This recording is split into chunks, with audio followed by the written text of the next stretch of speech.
IPL 2026 points table ఇప్పుడు మరింత interesting గా మారింది. ఆర్సీబీ టాప్ లో ఉంది, జీటీ డేంజరస్ ఫామ్ లో ఉంది. ఎస్ఆర్హెచ్ కంబ్యాక్ కోసం వెయిట్ చేస్తుంది. బట్ అసలు వార్ ఇప్పుడే స్టార్ట్ అయింది. 4th ప్లేస్ దగ్గర పీబీకేఎస్, ఆర్ఆర్, సిఎస్కే ఒక్క మ్యాచ్ రిజల్ట్ తో పొజిషన్స్ అన్ని చేంజ్ అయిపోతున్నాయి. అలాంటి ప్రెషర్ సిచ్యువేషన్ లో సిఎస్కే కి ఎల్ఎస్జీ మ్యాచ్ చాలా ఇంపార్టెంట్. విన్ అయితే ప్లే ఆఫ్ రేస్ స్ట్రాంగ్ అయ్యేది. బట్ అక్కడే మిచెల్ మార్ష్ ఎంటైర్ ఈక్వేషన్ ని డిస్ట్రాయ్ చేసేశాడు. 187 టార్గెట్ చూసాక చాలా మంది సిఎస్కే డిఫెండ్ చేస్తుందిలే అని అనుకున్నారు. ఎందుకంటే కార్తిక్ శర్మ అన్బిలీవబుల్ ఇన్నింగ్స్ ఆడాడు. 42 బాల్స్ లోనే 71 రన్స్. ప్రెషర్ మిడిల్ ఓవర్స్ లో కంప్లీట్లీ కంట్రోల్ చూపించాడు. శివం దుబే ఫినిషింగ్ కూడా సాలిడ్ గానే వచ్చింది. ఏకనా పిచ్ లో 187 స్కోర్ అంటే డీసెంట్ స్కోరే. బట్ సెకండ్ ఇన్నింగ్స్ స్టార్టింగ్ నుంచి వైబ్ డిఫరెంట్ గా కనిపించింది.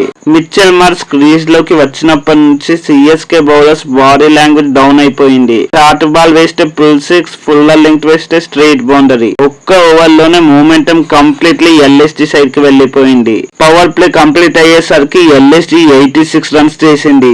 ఏకనా స్టేడియం లో ఇది నార్మల్ బ్యాటింగ్ అయితే కాదు, ఇది ప్యూర్ డిస్ట్రక్షన్. ఇక్కడ సిఎస్కే బిగ్గెస్ట్ టాక్టికల్ మిస్టేక్ ఏంటంటే వాళ్ళు మార్స్ కి ఫుల్ పేస్ ఫీడ్ చేశారు. Spencer Johnson pace, Anshul Kamboj pace, Marsh లాంటి బ్యాటర్స్ కి అది నెట్ ప్రాక్టీస్ అయిపోయింది. ఇంట్రెస్టింగ్ విషయం ఏంటంటే నూర్ అహ్మద్ ఒక్కరే కంట్రోల్ చేశాడు. 4 ఓవర్స్ లో జస్ట్ 21 రన్స్ మాత్రమే ఇచ్చాడు. అంటే క్లియర్లీ స్పిన్ మార్స్ ని స్లైట్లీ స్లో చేసింది. But CSK aggressive spin Chowk strategy use చేయలేదు. అక్కడే మ్యాచ్ కంప్లీట్ గా స్లిప్ అయిపోయింది.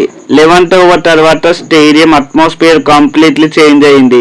ఎల్ఎస్జీ డగ్అవుట్ అగ్రెసివ్ అయింది. సిఎస్కే ప్లేయర్స్ సైలెంట్ అయిపోయారు. క్రౌడ్ ఫుల్ మ్యాడ్నెస్ లోకి వెళ్లిపోయారు. అక్కడి నుంచి పూరాన్ వచ్చాక చేస్ ఫార్మాలిటీస్ మాత్రమే. ఇప్పుడు బిగ్గెస్ట్ ప్రాబ్లం సిఎస్కే కి points table pressure. PBKS 13 points, RR 12 points, CSK 12 points. ఇంకో డిఫెక్ట్ వస్తే క్వాలిఫికేషన్ టీమ్స్ ఆల్మోస్ట్ డేంజర్ లో పడిపోతాయి. ముఖ్యంగా బౌలింగ్ కన్సిస్టెన్సీ ఇప్పుడు హ్యూజ్ కన్సర్న్ అయింది సిఎస్కే కి. అలానే ఆనెస్ట్ గా చెప్పాలంటే ఈ మ్యాచ్ లో underrated hero Rishabh Pant captaincy. Akash Singh spell ని కంటిన్యూ చేయడం, మిడిల్ ఓవర్స్ లో షాబాజ్ ని స్మార్ట్ గా యూజ్ చేయడం, ఫీల్డ్ ప్లేస్మెంట్స్ అగ్రెసివ్ గా పెట్టడం, ఇవన్నీ కూడా ఈ మ్యాచ్ లో టర్నింగ్ పాయింట్స్ అయ్యాయి. బట్ చివరికి ఈ మ్యాచ్ ఎంటైర్ స్టోరీ ఒక్క లైన్ లో చెప్పాలంటే సిఎస్కే ఓడిపోలేదు. మిచెల్ మార్ష్ కంప్లీట్ గా డిస్ట్రాయ్ చేసేసాడు. 90 రన్స్, 38 బాల్స్, 7 సిక్సెస్ అంటే మామూలు ఇన్నింగ్స్ కాదు. మరి ఈ మ్యాచ్ లో సిఎస్కే బౌలింగ్ వీక్ ఉందా, లేక మిచెల్ మార్ష్ బీస్ట్ మోడ్ లో ఉన్నారా? మీ ఒపీనియన్ ని కామెంట్ లో చెప్పండి. ఈ వీడియో నచ్చితే లైక్, షేర్ అండ్ సబ్స్క్రైబ్ చేయండి. మరో వీడియోతో మళ్ళీ కలుద్దాం. Thanks for watching. జై హింద్.